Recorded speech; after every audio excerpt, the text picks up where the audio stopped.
Hello, and welcome to ConTinual, the never-ending convention. Today, we have four wonderful Indigenous writers here to discuss their Indigenous stories. Maggie Blackbird, Marcie Rendon, Drew Hayden Taylor, and David Heska Wanbli Weiden. Welcome, everyone. Thank you. We're so glad you're joining us today. Okay, would you tell our viewers a little bit about yourself and your work, starting with you, Maggie? I'm Maggie Blackbird. I'm an Ojibwe from Couchiching First Nation. I write romance starring Indigenous people of Canada, and it's good to be here. We're so glad to have you. You David? need to say more? If you want to say more, you can say more.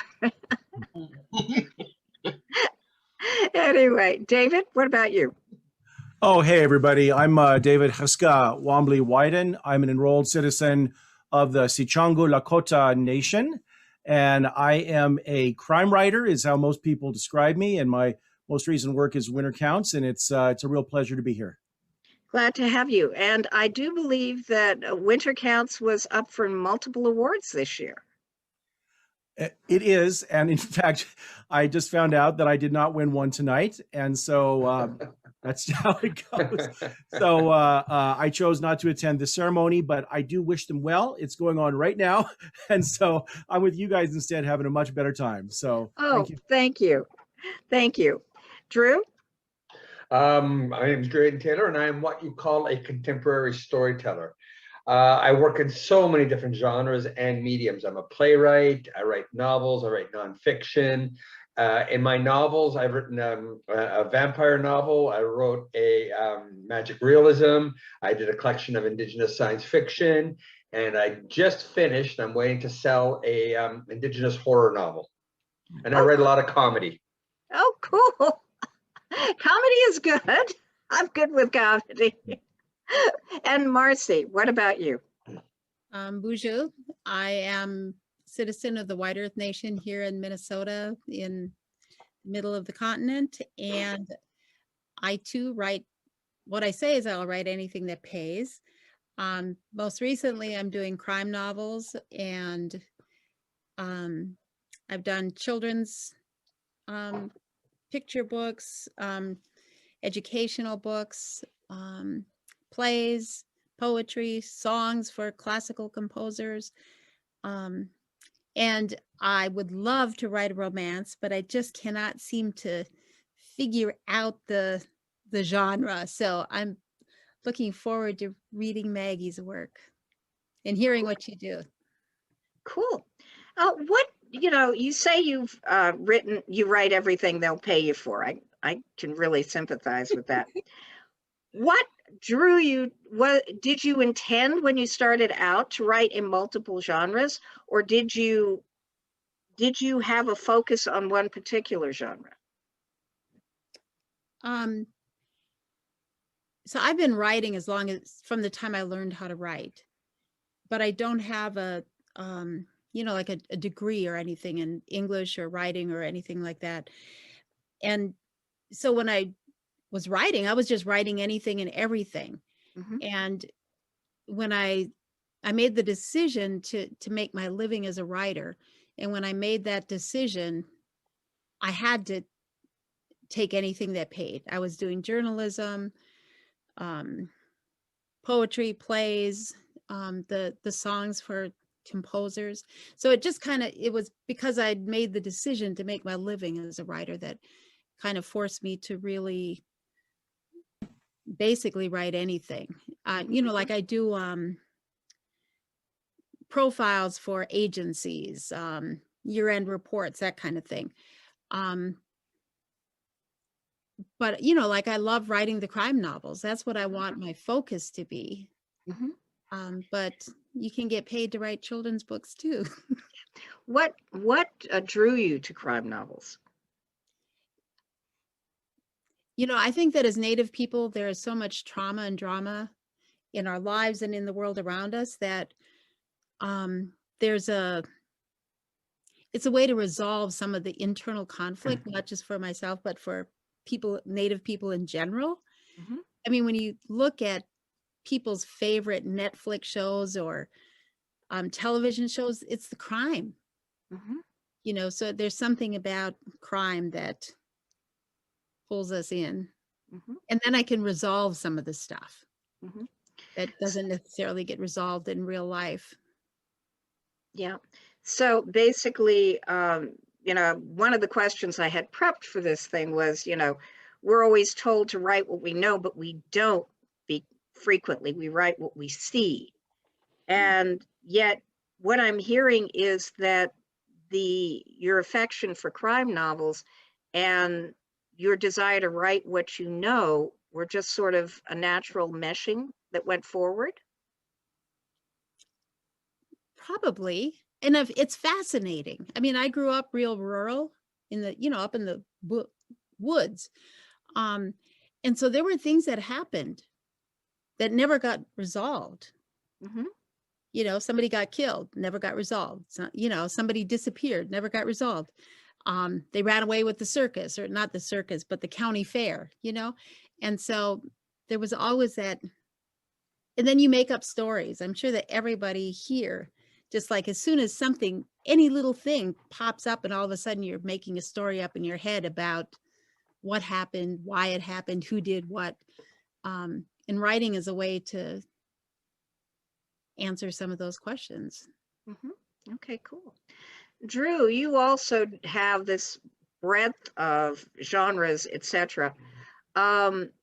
Did you start out wanting to write fiction? Did you start out going towards journalism? Did you have one genre or style of writing that was your North Star that you were always aiming for? Well, ever since I was a kid, I'd always wanted to be a writer, because one of the things I think everybody here can agree with is one of the great things about being a writer is you create a universe. And I discovered as a young kid growing up on the reserve that I had more control over the universe I created than the universe I lived in. And I kind of liked that. So I wanted to be a writer, but I was actively dissuaded from being a writer. My grade 11 English teacher told me there's no point in being a writer. You can't make a living at it. And my mother said, why do you want to be a writer? It's not going to get you anywhere. Right. And I understand where my mother's coming from. My mother's first language was Anishinaabe. She'd spent 30 years cooking, cleaning for white people. So I kind of understood where she was coming from. So I gave up wanting to be a writer. But it's one of these interesting cases of I didn't track my art down. My art tracked me down. About 10 years later, in my mid-teens, series of circumstances, I found myself in a position for writing an episode of a very popular Canadian television show. Because I was Native, a third of the cast was Native. I submitted some story ideas just for the hell of it. They bought it, they shot it, and it was a season ender. And suddenly I was writing for television. 2 years later, I got asked to be the writer in residence for Canada's premier Indigenous theatre company called Native Earth Performing Arts. Having never written a play before in my life, suddenly I was a playwright. I started being asked to write articles and essays for newspapers. I started doing that. So novels were actually last in my evolution as a writer.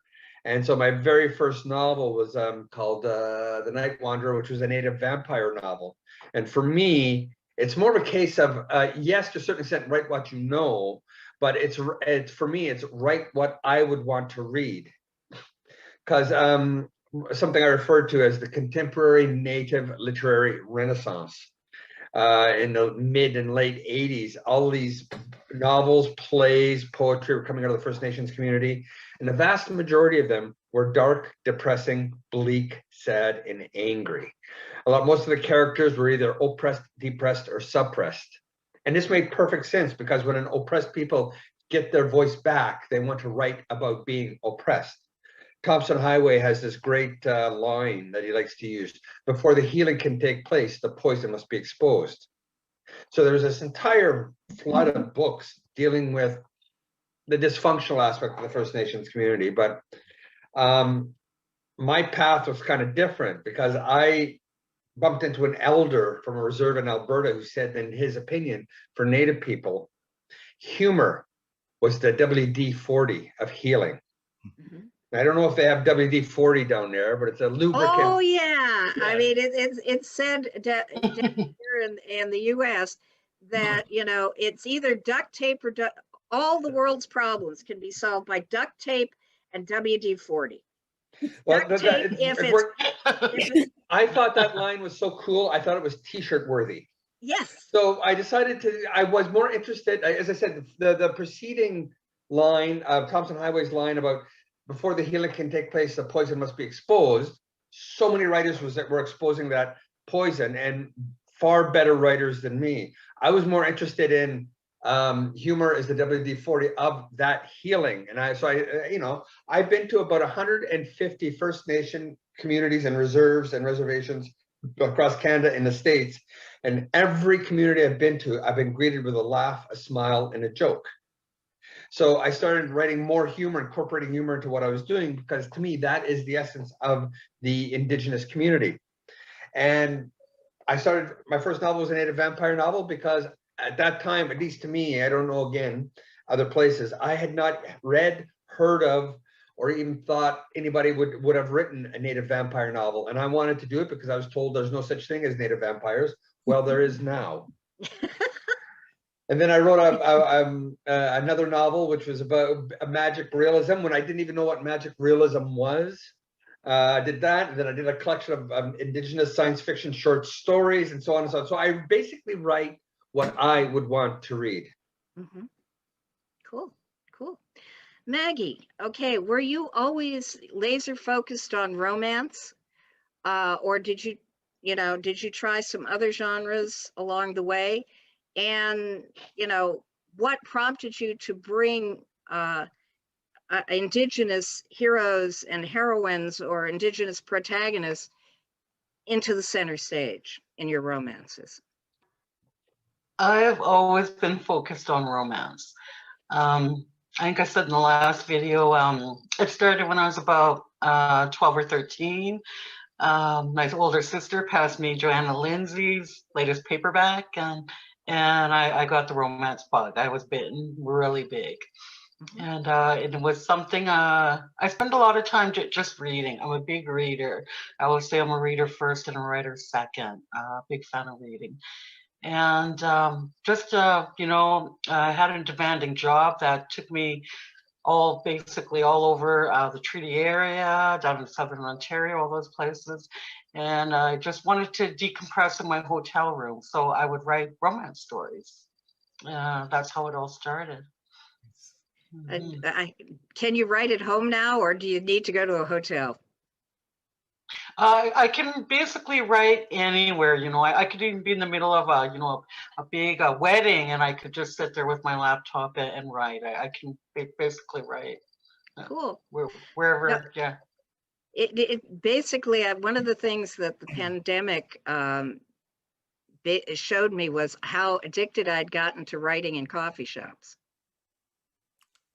That I suddenly couldn't. So when you said you were writing in hotels, I was going, oh dear, I hope it didn't become such a habit that it was hard to break. But obviously No, it was nice. The meeting would end, and I go back to my hotel room and just to unwind.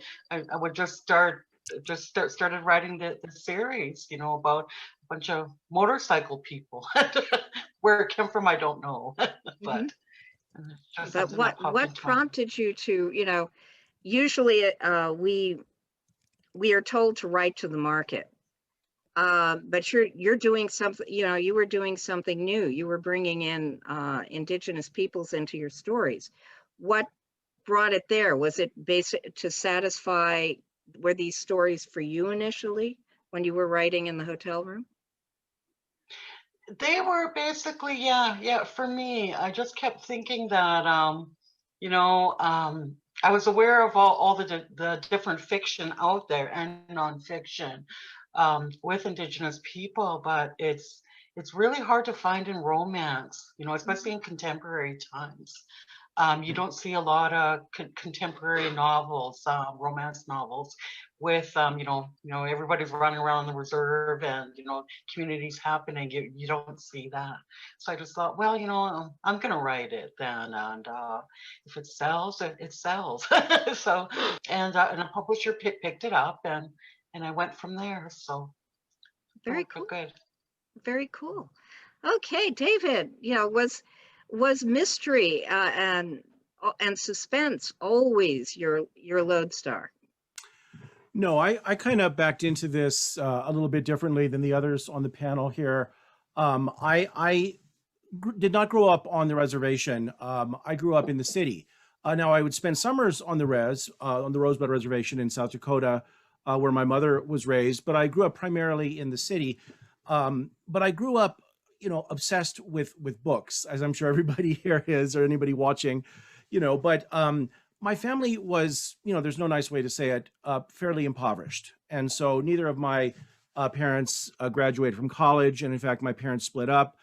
We were homeless for a time. And so, when my mother did get a home, it was bill collectors. It was a fairly rough childhood financially, although I found my escape in books. And so when I was growing up, I wanted to write, but I did the thing that a lot of poor kids do, which is I need to get a job that will pay. And so I became a lawyer, which I did not care for. I did work for a number of years. I've done some work for various Native causes. I worked for the ACLU briefly here in the States, and it just was not my thing. And so I became a teacher. So I still, in my day job, I teach Native American studies. And so I would write these really dry and boring scholarly articles that, maybe 3 people read if I was lucky, and one of them was, probably my cousin, and so I've been writing about the legal issues in a scholarly sense for a number of years. And then about 10 years ago, I said, wait a minute, it's time for me to stop writing about these issues in a scholarly sense and do what I wanted to do all along. And so I enrolled at the Institute of American Indian Arts in their Master of Fine Arts program in Santa Fe. And I really threw myself into learning how to write fiction so I could take these issues that I've been writing about in a scholarly sense and try to write about them in a fictional sense. And so it's so much more fun. And so that's kind of how I backed into it. So I'm kind of, I think, the newbie here in terms of writing. I've only been writing seriously for about 10 years. I do have a children's book out called Spotted Tail that I had a lot of fun writing. And I do write creative nonfiction. I publish some essays and such. And I want to try my hand at a play. I hear everybody here is like, I write plays. I just did a virtual residency at the MacDowell Colony. I think they just call it MacDowell now. And I met some really cool playwrights at this residency we did. And Larissa Fasthorse, who's a really cool Native playwright. And so I've started reading plays and I'm like, oh yeah, I want to try this, but it's daunting to me because you have to stay in scene in a play for a long time, right? I mean, not necessarily. You can go in and out as frequently as you want. Well, the plays I'm reading, I mean, I'm used to quick cuts. I mean, I'm not going to do like a 10-page scene, but the plays I'm reading right now, these scenes go on for pages and pages. And I'm like, oh man, you talk about staying in scene. I don't know if I can do that. My readers are going to get bored. And so I'm going to give it a try, and I'll have to read some of y'all's plays just to find out how to do it. So. Very cool. I wrote a play with one scene 8, character running across the stage, screaming at the top of his lung, fade to black, and on to a new scene. I'll try. I don't know what I'm doing. I'm the first to admit it. Okay. So. Okay. Well, basically, I'm hearing crime, I'm hearing mystery, and I'm also hearing lawyer, David. So how do you, bring your experiences to the page? Do you draw from your own life experiences, or do you just go, oh no, I am not going to go anywhere near what I personally experienced. I'm going to go run away and do a lot of research. Me? Yeah, you. Okay. Well, so my novel Winter Counts is about a private vigilante on the Rosebud Reservation. So I myself have not been a vigilante who beats people up for money. Sure. I'm not ruling it out, I'm not ruling it out, someday, but I haven't done that yet. But I did bring in my own experiences, spending a lot of my youth on the Rosebud Reservation. And there's a 14-year-old character in the book named Nathan. And I have two kids, one's 13, one's 16. So I brought in my own experiences there. But I did bring in my knowledge of the criminal justice system into the book. And I do have a new character. I've written a short story with a new character who's a native lawyer, a down on his luck native lawyer, called Griff Germain. That's a short story that I just sent off. It's going to be in something called Denver Noir.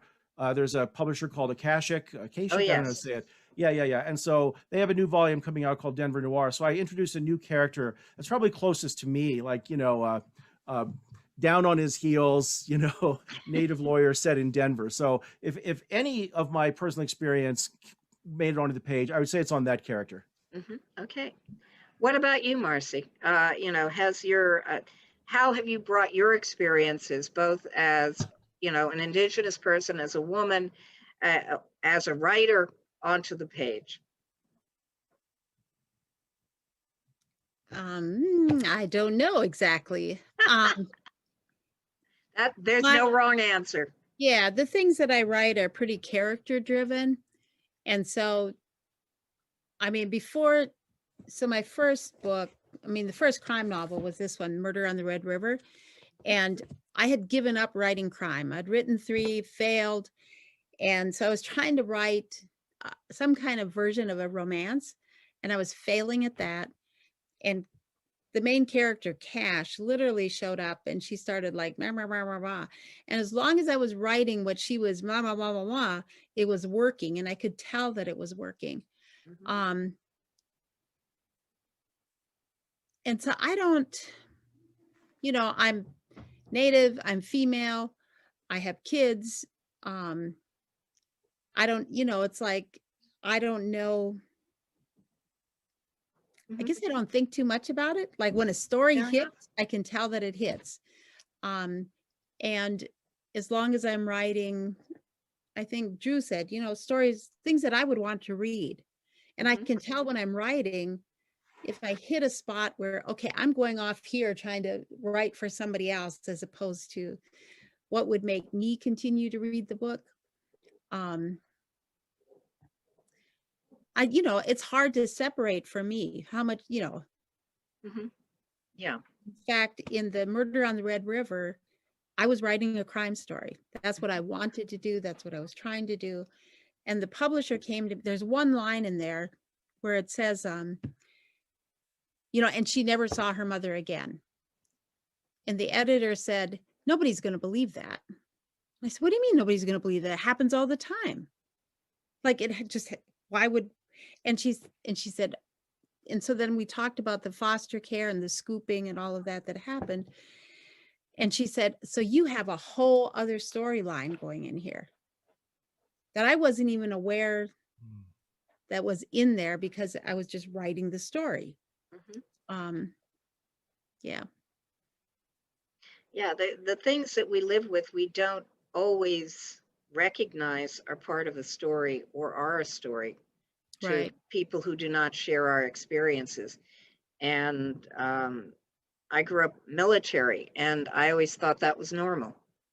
Right. You just don't think about it. You do not think about it. So yeah, I understand what you're trying to say here. So Maggie, what about you? How do you infuse your romances with your own experiences? It's not so much my own experiences. If I wrote about my own experiences, people would fall asleep. I'm not that exciting of a person. So it's basically the characters who run with it. That's it in a nutshell, If experiences do crop up at the back of my mind, it's always something that comes from the character. Like I said, when I sit down and do the first draft, it's basically me taking dictation for these characters. Yeah. That's it. Cool. Very cool. I like that, yeah, because you know when something's working is when the characters are running away with you. Totally. Hey, Drew, what about you? You were talking about how when you would go to tribal villages and meetings, the first thing you would hear was laughter. Is that what you're trying to bring in with your fiction? In Yes, I addition, usually in my plays are usually a lot more humorous, but there's a lot of humor in my novels too, because as I said, to me, that's what's allowed Indigenous people to survive a lot of several hundred years of colonization. So I try to incorporate that. I don't even try to incorporate it. When I was growing up, I was raised by my mother and my aunts, basically, and there was always laughter. It was my normal default position is big boisterous female laughter, and so putting that into a play, a novel, whatever, is quite natural. It's like it belongs there. I don't have to make it up or put it there. so if when we all write for people who are not us, we write for ourselves. We write the stories we want to see. We write the characters we want to see in the stories, and frequently those characters are us. But every writer, we cannot control what the readers are going to do with our story or how they will view it. But what do you want people who are not you, people of other identities, to take away from your writing? Drew, we'll start with you since we just... Well, one of the things I stress in a lot of my work, I'm an Anishinaabe, born and raised on the Curve Lake First Nation. And at time of contact in 1497, it's assumed that there were 50 to 60 separate languages spoken in Canada. That's like discovering Europe. Europe has 50 to 60 separate languages, and there's no one Europe anything, and there's no one Canadian Indigenous anything. So when I do a lot of my work, I stress the fact that I'm not giving you the Indigenous perspective on anything. I'm giving you the Anishinaabe perspective on something. So that's sort of, I try and stress that in a lot of the work that I do. So yeah.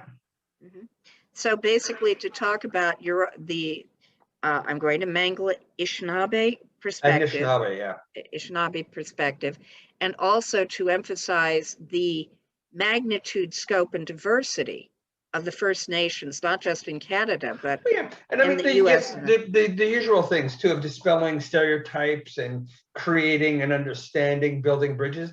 I mean, all that stuff. I mean, for the longest time, up until fairly recently, the dominant culture, depending where you were, was completely unaware there were still Native people alive on this continent.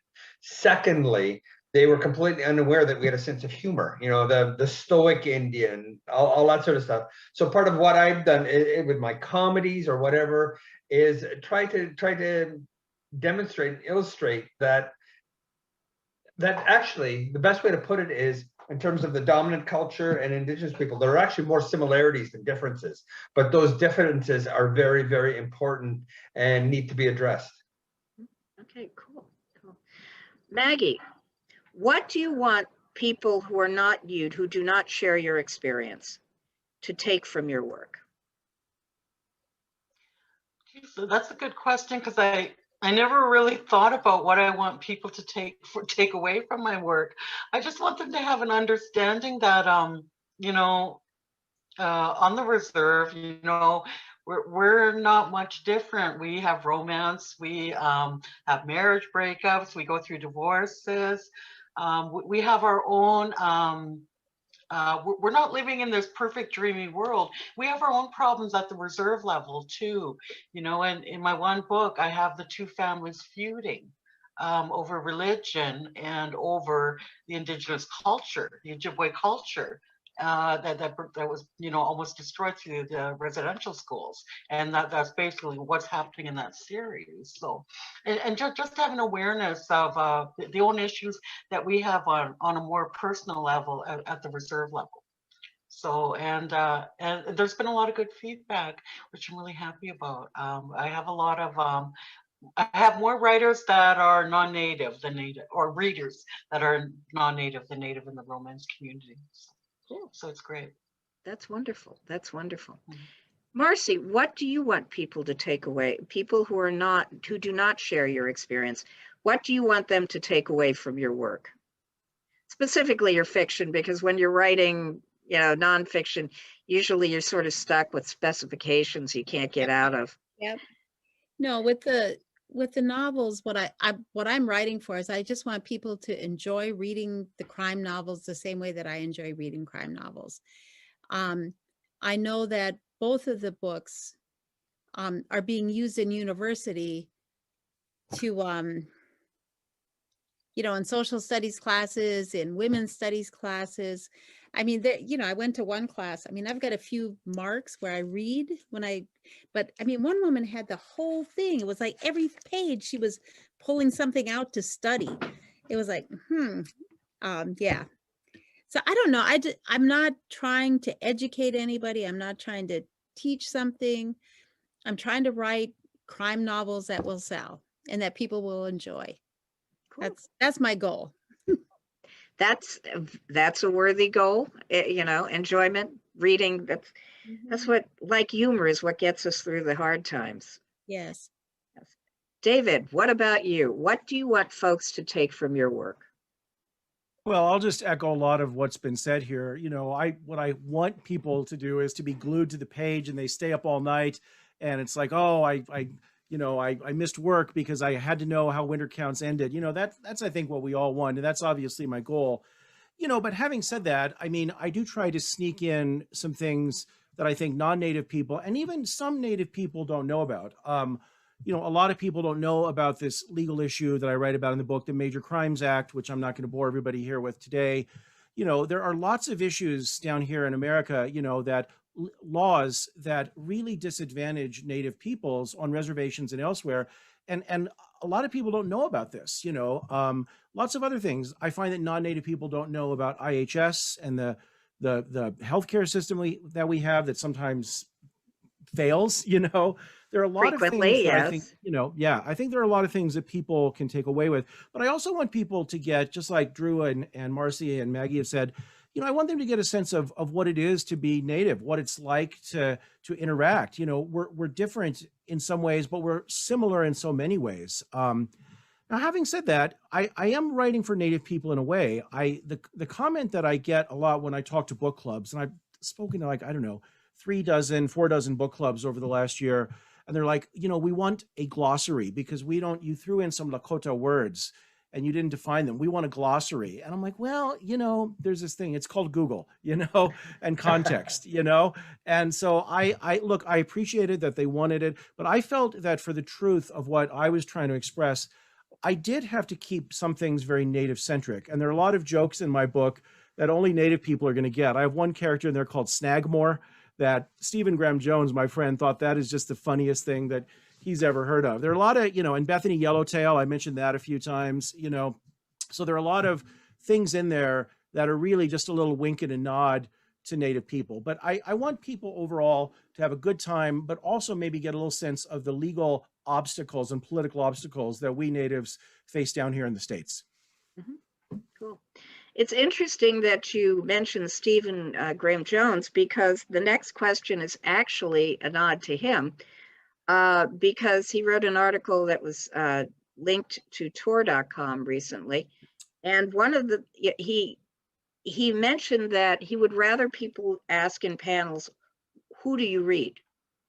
Generally, and that resonated with me, because I have found that you can tell a lot about what kind of writing a writer does by who their favorite authors are. And I think that would help give people a sense of your writing if y'all told us some of your favorite authors. They can be old authors, they can be current authors. There are no wrong answers here. These are just, who are the writers that inspire you and that you go to for pleasure or for to get out of a plot problem. I mean, every time I screw up my lead, I pull out the Continental Op from Dashiell Hammett. And I don't write mystery, by the way. I should say this. So, David, Take it away with that. Yeah, I did read that article. Stephen is a friend of mine. We talk and we've hung out in person a few times because he's in Boulder, I'm in Denver. We're like maybe 40 miles apart. And Stephen is a great guy. And I did read that article and I thought he had some excellent points in there. Now when I am asked my favorite writer, which I get asked a lot, or whom should, who would you recommend? I do feel that it's my duty to prioritize the Native community. In fact, I've given Marcie, I've given you a shout out, I think 3 or 4 times lately, because lately I've been given something of a microphone, given that I've been nominated for the Edgar and the Anthony and a lot of the big awards here in the States. And I always get asked that question. And I feel it's my duty to, and my desire to turn on folks to other Native writers. So I take Stephen's point completely, and it's a fair one. But I always mention Native writers that I want people to know about. So I'll mention a few right now. Marcie, I've already mentioned you a number of times, but if you don't know her books, they are fantastic. You're welcome. But, I'll just mention a couple. So if anybody's watching this later and you want to learn more about Native issues, a book that I always recommend is The Heartbeat of Wounded Knee by my friend David Troyer. It was nominated for the National Book Award. It's nonfiction. It's history, but it's readable. It's fantastic. And also, my friend Kelly Jo Ford has a wonderful book of short stories called Crooked Hallelujah. It's fantastic. And then probably one of my best friends in the writing world is Brandon Hobson, Cherokee citizen. I blurbed his book, The Removed. It's fantastic. He was nominated in fiction for the National Book Award a few years ago. And this one is even better. So anyway, those are just some of the authors that I love and I am happy to shout out. Okay, great. Drew? I don't get as much of an opportunity to read as what I should be reading. Right now, I'm blurbing 2 books. So it's like whatever happened lands on my desk is what I'm reading at those particular times. But much like David said, yes, I try and support the Indigenous writing community. I'm a big fan up here in Canada of Tom Thompson-Highway as a playwright, Tom King as both his fiction and his nonfiction, Richard Van Camp, I'm a big fan of his, and in the non-Indigenous world, I'm a big fan both like Stephen King. He just tells a good story. He needs an editor severely, but he knows how to weave a good story. And other people, some you've never heard of, probably John Wyndham. I'm a big, because I do a lot of science fiction stuff.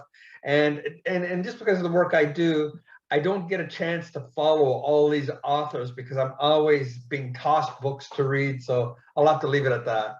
Okay, great. Hey, like I said, there are no wrong answers here.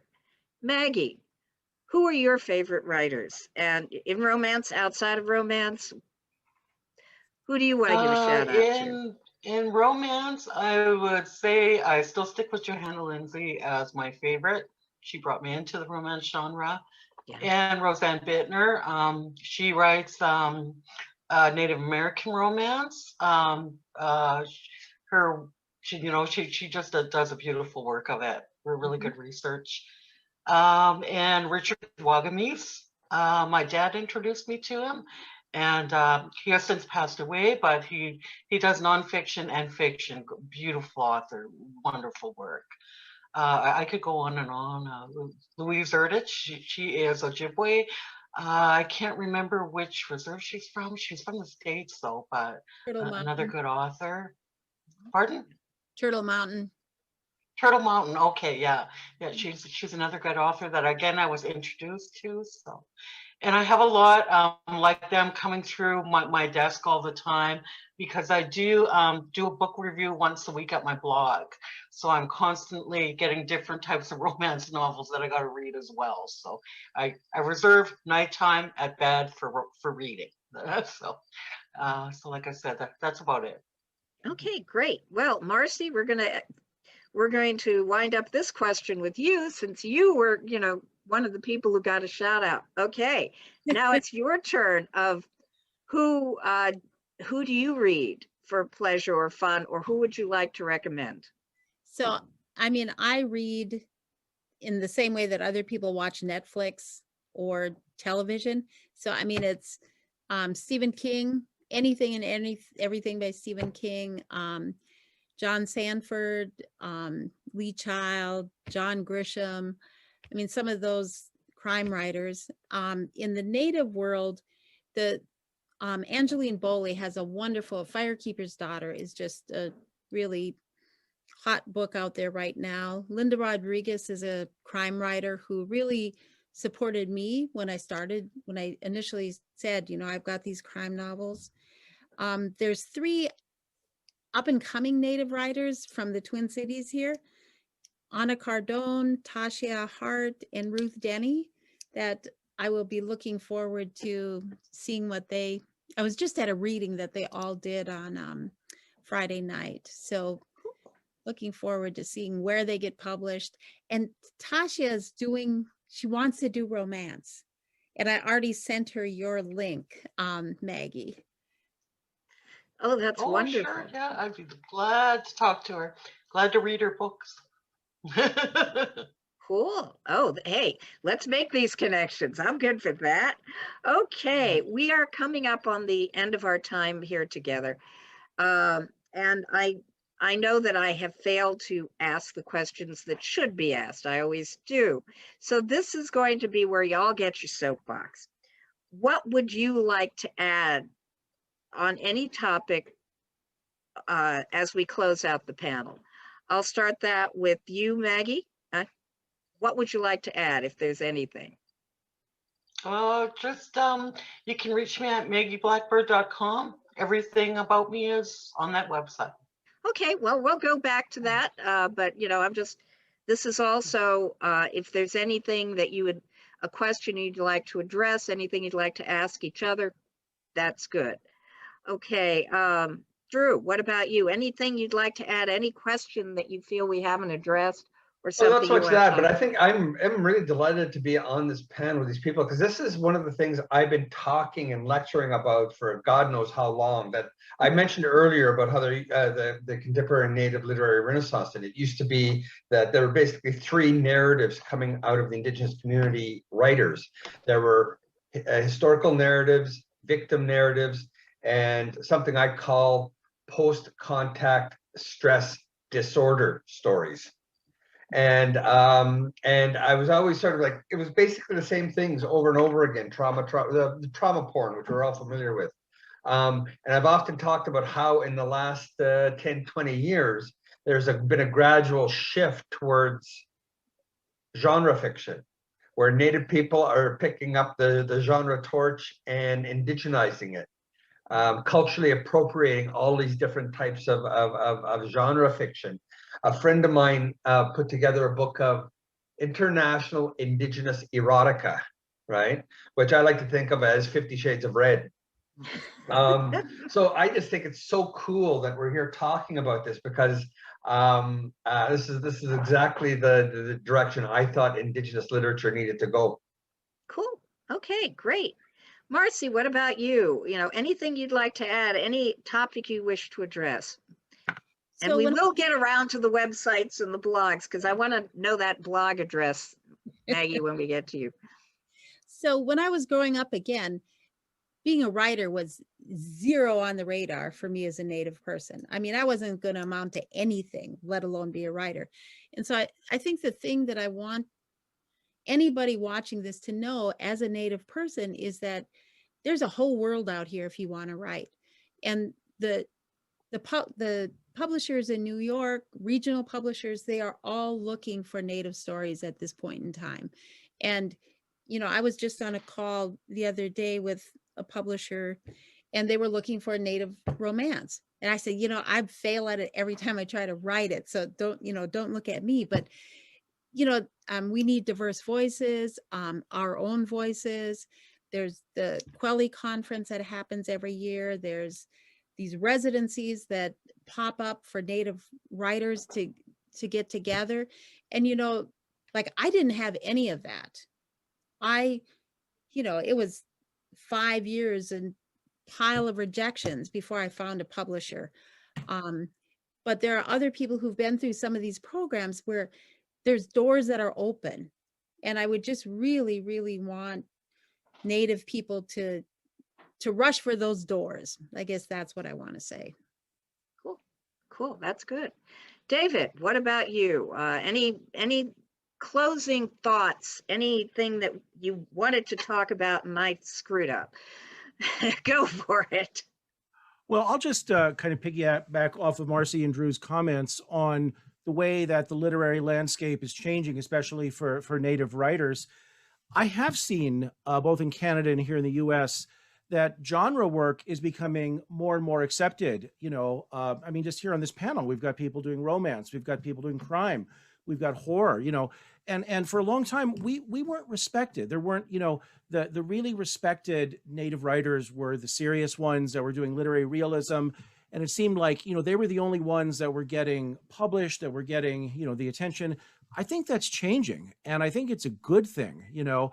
And so if anybody is watching this, any Native writers or non-Native writers, you know, if you love your genre, I urge you to keep writing in it, but especially to any Native folks who might be, you know, emerging Native writers. If you love it, doors are opening. My partner is the Native writer, Erica Worth. She just sold a big Indigenous horror novel to one of the big five press. You know, she got a big deal, you know, and I don't know that would have been possible, you know, even 5 years ago. You know, the doors are opening for Indigenous genre. And I want to, you know, piggyback on what Marcie said. I urge people, if you're a Native genre writer or not, to apply to these residencies and these programs. I did a month at the MacDowell Colony. It was fantastic. But as I looked around me, I didn't see any other genre writers. Everybody was like writing big, serious stuff. And I'm like, well, I'm writing my crime, you know, with guns and cattle prods and all that, you know, and I hope that people out there will not feel, I suppose, intimidated and apply to the mentorship programs, the residencies. You know, our work is really needed and really important. So genre writers, keep at it. Cool. Okay, now we're going to do the closer, which is always, you know, what's your current work? Could I make a comment about that? Go right ahead. For my own statement, yeah, we do need more Native romance writers. Yes. I've sat on different things with CBC News, with Native America Calling, and they would always ask me, do you know any other Native romance writers? And I would say, no, I don't. And the panel was always very, sometimes just me, or maybe somebody else. So, you know, it's out there, you know, people want to read it, just not Native people too, but, you know, all of North America and around the world. You know, I have one reader from Poland who just loves, you know, reading that. So, so yeah, if you like romance, and please write it. I'll read it. Yeah. I wrote an elder's love story once as a play. Good. Cool. There we go. All right. Okay. Well, now we do want to get to the parts that will allow people to find you, which is always our closing thing. So Maggie started to give us your website and also give us the address of your blog and any social media, and also tell us what work can people find on the shelves that's yours right now. You know, what's your current book? Where can they find it, and where can they find you? Okay, yeah, they can find me at maggieblackbird.com. Everything is there, from my bookshelf to my About Me page, my blog, all my social media sites. So anything you want to know about me, it's all there. Great. Yeah, Okay. and my latest book is Night Moves. It is the third book in the When We Were Young series. It's a two-spirit young adult romance. So if you like that, Yeah. check it out. Yeah. Cool. David, what about you? What, you know, is Winter Counts your current novel, and where can folks find it and find you? Yeah, this is the current novel. There is a sequel. So this is out from HarperCollins, and I am working on a sequel. I do have a contract for a sequel that I'm working on right now. I also have some short stories with the characters from Winter Counts. One of them will be in a volume called Midnight Hour, coming out from Crooked Lane Books in November.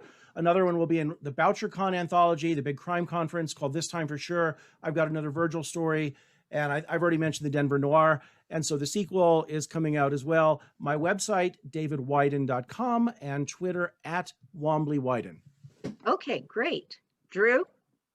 My 34th book is coming out in September, and it's a collection of essays by people exploring Indigenous futurisms, where we will be in 10, 20, 50, 100 years from now. It's called Me Tomorrow.